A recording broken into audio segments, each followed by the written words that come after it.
आकर 4,84,000 योनि भ्रमत यह जीव अविनाशी। फिरत सदा माया कर प्रेरा, काल कर्म स्वभाव गुण घेरा। कबहु करी करुणा नर देही, देत ईश बिनु हेतु सनेही। मैंने बताया ना, कई कल्प के बाद फिर मानव देह मिलेगा, और मिलेगा भी तो क्या होगा, अनंत बार मिल चुका। ध्यान दीजिए, अनंत बार आप मनुष्य बन चुके हैं पास्ट टेंस में, और स्वर्ग भी अनंत बार जा चुके हैं, और नरक वगैरह तो जाते ही रहते हैं। याद नहीं है? ये सब सौभाग्य मिल चुका है हम लोगों को। लेकिन एक सबसे बड़ा दोष है उधार करना। उधार कर लेंगे। अभी हमारी उम्र क्या है? अभी तो पढ़ाई लिखाई की उम्र है। पढ़ाई लिखाई की। प्रहलाद ने असुर बालकों को उपदेश दिया था, कौमार आचरेत प्राज्ञो धर्मान भागवतानिह। बाल्यावस्था में ही भगवान की ओर लग जाओ। क्यों? अरे ये मानव देह किसी अवस्था की अपेक्षा नहीं रखता। पैदा होते ही मर गया, 1 साल का होके मर गया। आईएएस पास करके आ रहा था, रास्ते में एक्सीडेंट हो गया, मर गया। कुछ भरोसा नहीं इस मानव देह का। तो तुम अगर परखोगे कि जुआवस्था में करेंगे, और जुआवस्था आवे ही ना, और मानव देह छिन जाए, तो फिर क्या रिकॉर्ड होगा? जजमेंट क्या होगा?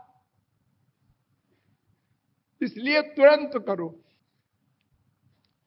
महाभारत में थोड़ा और आगे बढ़ गए तो उन्होंने कहा, जुवैव धर्मशीला स्यात् अनित्यम खलु जीवितम को ही जानाति कस्याद्य मृत्यु कालो भविष्यति।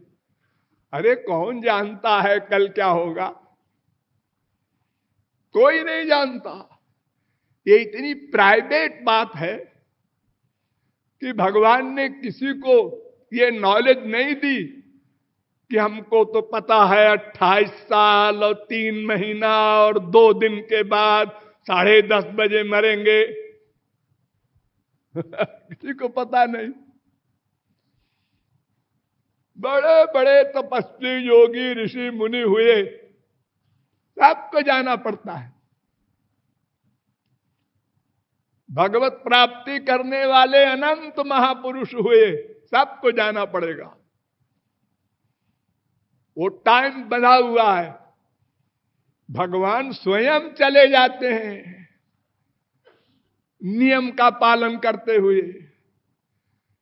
भगवान राम के पास यमराज गया याद दिलाने, महाराज आपका टाइम हो गया, आपकी इच्छा है रहना चाहे, आपका संसार है, लेकिन मेरी तो ड्यूटी है आपको याद दिलाने की। संसार वालों को हम याद नहीं दिलाते, आपको दिला रहे हैं। जाना होगा सबको। इसलिए उद्धार करने की जो हमारे अंदर प्रवृत्ति है, उसी का ये सब परिणाम है जो हम भोग रहे हैं। 10 साल के हो गए, 20 के हो गए, अब 40 के हो गए, अब तो 50 के हो गए। अरे नहीं कृपालु 82 के हो गए। अब तो सोचो। हाँ सोचेंगे। सिर हिलाई जा रहा है। अब सोचता नहीं माने प्रैक्टिकल नहीं करता। हाँ करता है। और ये खबर मिलती है आज वो चला गया। अरे कल तो हमारे पास आया था। हाँ आया होगा आपके पास। लेकिन आज चला गया हो। तो ये मानव देह सबसे मूल्यवान इसलिए है कि ये कर्म योनि है। इसमें हम प्लस कर सकते हैं, भगवत प्राप्ति कर सकते हैं। नहीं भगवत प्राप्ति करें, अगर हम ये कहें कि हमने कम साधना की, चलो हाई स्कूल तो किया, अब आगे इंटर में दाखिला होगा अगले जन्म में। और अगर हम ऐसे ही उधार करते चलेंगे तो फिर कोई क्षण नहीं है। आपका बेटा पढ़ लिख गया, हाँ तैयार हो गया, उसका ब्याह हो गया, सब हो गया, तो फिर आजकल आप क्या करते हैं? वो जो पोते वोते होते हैं ना हमारे बेटे के, उसी के लिए घूमते रहते हैं। आप तो कह रहे थे रिटायर होने के बाद हम केवल भगवत भक्ति करेंगे। अरे वो तो ठीक है, ऐसा है कि अब टाइम कटता नहीं, कटना है टाइम को। ये मानव देह का टाइम काटना है, किसी प्रकार खत्म हो जाए और कुत्ते बिल्ली गधे बने तब बढ़िया रहेगा। ये बड़ा खराब शरीर मिला है। हाँ?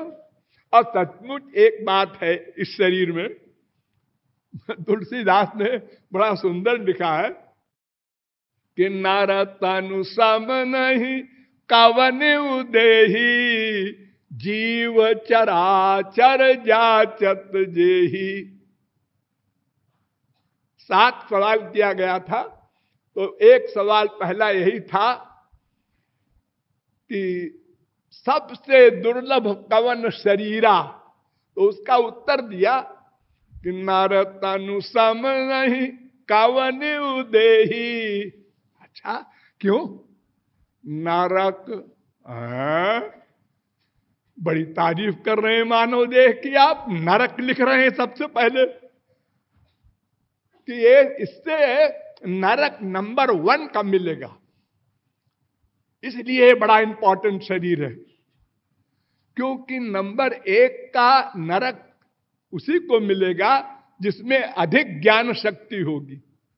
अधिक ज्ञान शक्ति से अधिक बड़ा पाप कर सकता है मनुष्य, थोड़े ज्ञान से छोटा पाप करेगा, बड़ा नहीं कर सकता। एक कुत्ता चोरी करता है, किसी का खाने का सामान लेके भागता है, सब देख रहे हैं, अरे पकड़ो पकड़ो पकड़ो। और मनुष्य कितनी योग्यता से बैंक में पहरा लगा है और चोरी हो गई, लाकर खुल गए।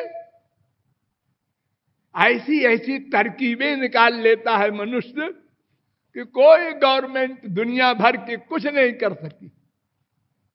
करप्शन सारे संसार में बढ़ता जा रहा है, बड़े बड़े कानून बन रहे हैं, कुछ परिणाम नहीं।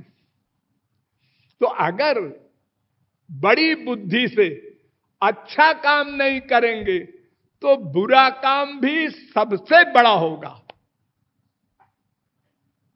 अगर कोई गाड़ी धीरे धीरे चलाता है तो एक्सीडेंट होगा तो मामूली होगा, वो ब्रेक लगा देगा। और अगर बड़ी स्पीड में दोनों गाड़ियां लड़ेंगी तो फिर कोई नहीं बचेगा। तो ये मानव देह ज्ञान प्रधान है, ऐसी कोई खास बात नहीं। ये तो कहते हैं लोग, ज्ञान प्रधान तो देवताओं का शरीर है, लेकिन मनुष्य शरीर में हम कर्म कर सकते हैं, यह सबसे बड़ा पॉइंट है।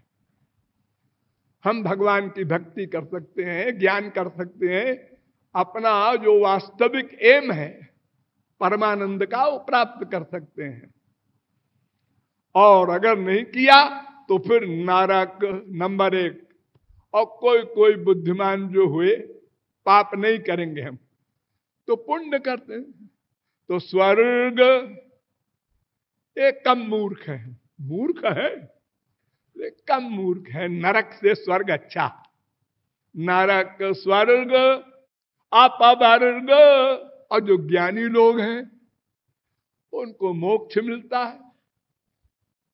हाय वो भी नहीं अच्छा, लेकिन नरक स्वर्ग से तो अच्छा है। तो नरक स्वर्ग अपवर्ग निसेनी, ये सीढ़ी है मानव देह से। और कोई कोई उससे भी आगे निकल गया अगर, तो ज्ञान विराग भक्ति सुख देनी, तो भक्ति पाता है। इसलिए मानव देह बड़ा इंपॉर्टेंट है।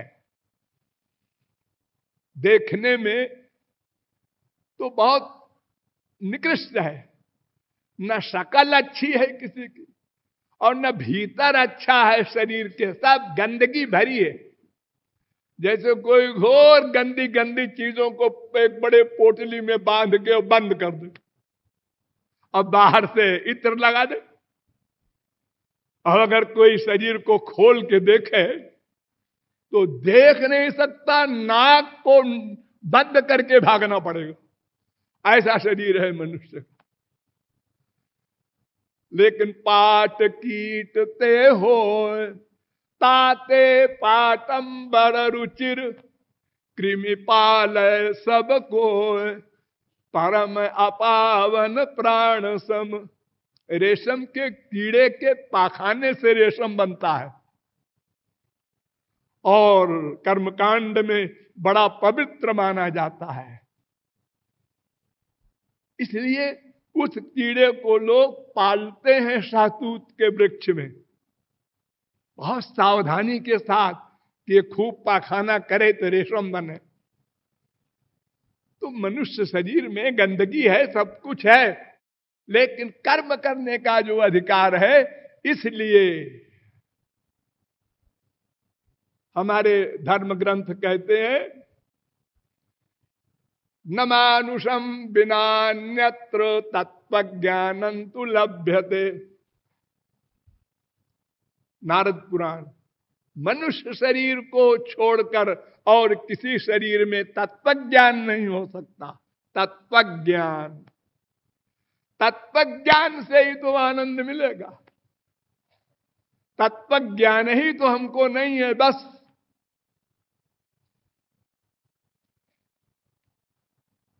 इसलिए देवता लोग भी मानव देह चाहते हैं।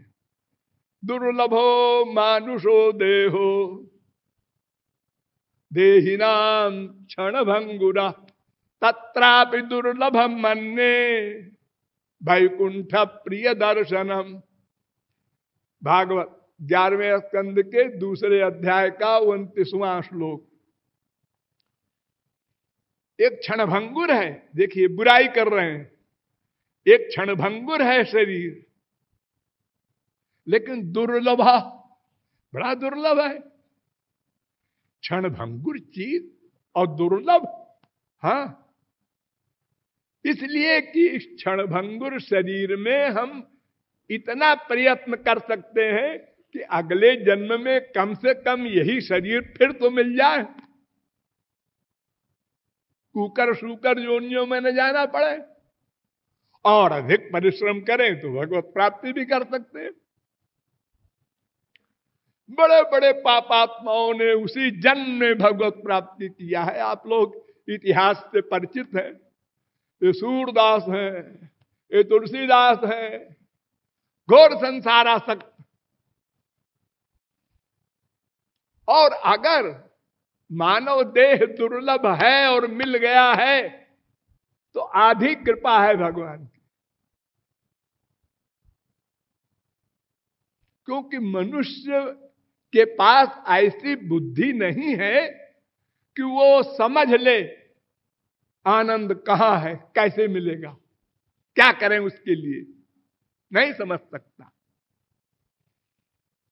उसको बेचारे को ये संसार वाले बर्बाद कर देते हैं। माँ बाप, भाई बहन, बेटा, जो भी संसार के लोग हैं, मैं तुम्हारा बाप हूं, पहला वाक्य। मैं तुम्हारी मम्मी हूं, बोल मम्मी। ये सब फंसा रहे हैं, उसको बर्बाद कर रहे हैं। तू काहे का बाप है, काहे की मां है, कब से हो गया बाप तू? तूने उसको बनाया है मां के पेट में, उसका हाथ पैर रचा है, क्या किया है तूने? तूने तो विषय भोग किया है, वो बालक तो भगवान ने बनाया उसको मां के पेट में, और भगवान ने ही पालन किया। हम बाप हैं, हम मां हैं, अनंत जन्म बीत चुके। अभिमन्यु मर गया तो अर्जुन रोने लगा, गीता ज्ञानी। भगवान ने जान लिया, क्या है रे, क्यों रो रहा है?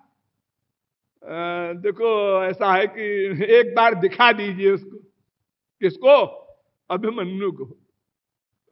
अरे इतने दिन तो देखता रहा, पेट नहीं भरा, एक बार और देख लेगा तो क्या हो जाएगा? नहीं, कुछ भी हो, आप कर सकते हैं। हाँ हाँ मैं कर सकता हूं, ठीक है, अच्छा देख। बुलाया, अर्जुन ने हाथ बढ़ाया, बेटा। डांटा उसने अर्जुन को। उन्होंने कहा अर्जुन तू भी मेरा बेटा बन चुका है 50 बार, मुझे अब बेटा मत कहना। तू जिसका बाप है वो तो मैं वहीं छोड़ आया था, अचार डाल ले उसी का। तू कैसा हमारा बाप? यही इतने जीव जो हैं संसार में, यही एक दूसरे के बाप बेटे स्त्री पति बनते रहते हैं। अगर आज हमारा बाप मरेगा तो कहां जाएगा? हमारा ही तो बेटा बनेगा, क्योंकि अटैचमेंट उसका हमसे है। जहां अटैचमेंट होता है उसी की प्राप्ति होती है। आज हम अपने बाप की पूजा कर रहे हैं, कल वो हमारा बेटा बन के आएगा तो हमारी पूजा करेगा। यही सब घूम घूम करके 84 लाख में अनंत बार बाप बेटे स्त्री पति बन चुके। कहां आए हो? अब कहता है ये हमारा बाप है। अरे कितने बार कह चुका, और तमाम जन्मों में ये मेरा बाप है, ये मेरी जमीन है, ये मेरी कोठी है। किसकी रही?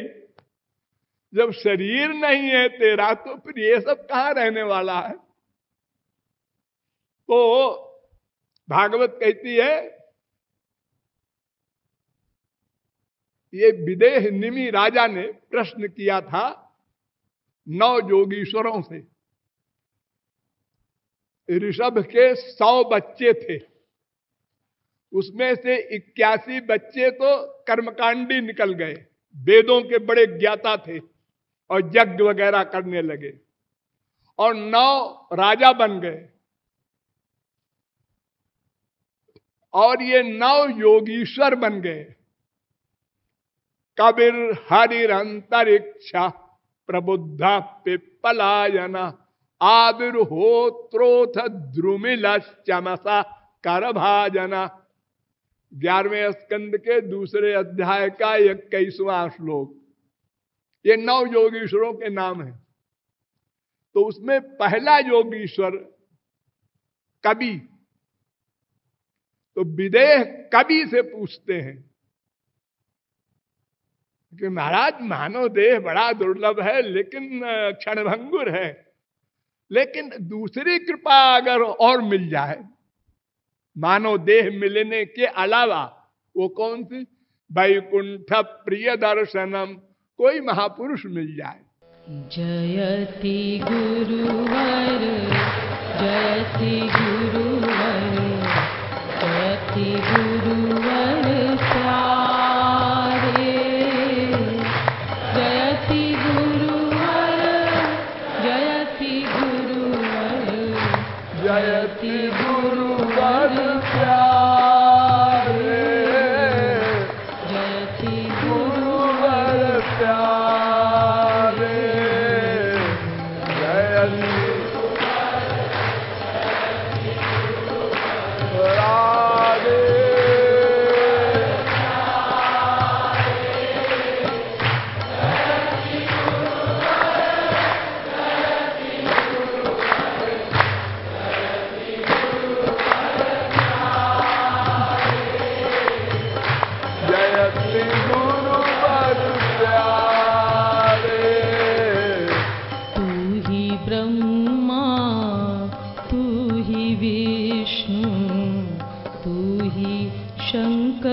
प्यारे, तू ही ब्रह्मा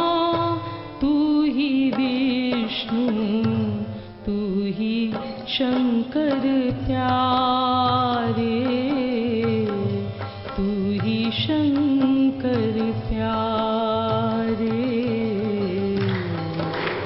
ब्रह्मा तू ही विष्णु,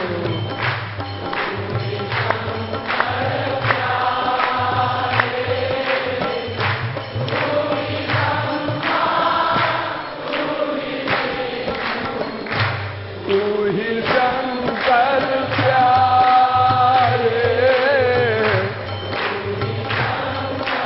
राधे। जयति गुरुवर, जयति गुरुवर, जयति गुरुवर,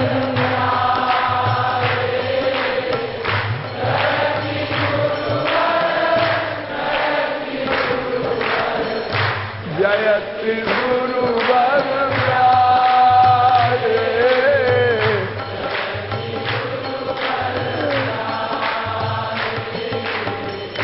तेरे पाछे चलत नटवर, तेरे पाछे चलत नटवर, चहत पद रज प्यारे।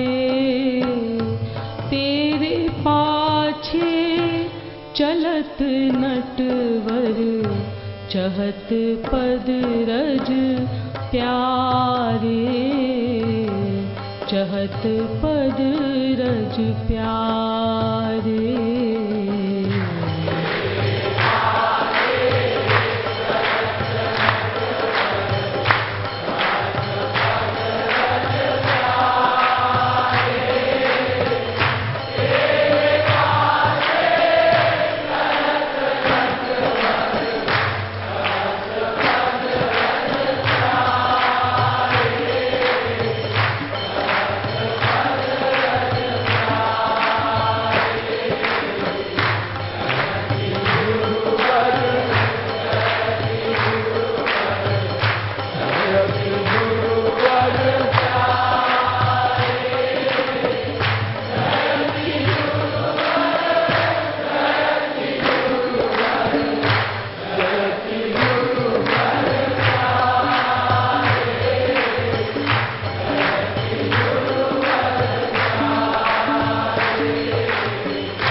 हरि ही भावे शुद्ध जन तोहि, पतित भावे प्यारे।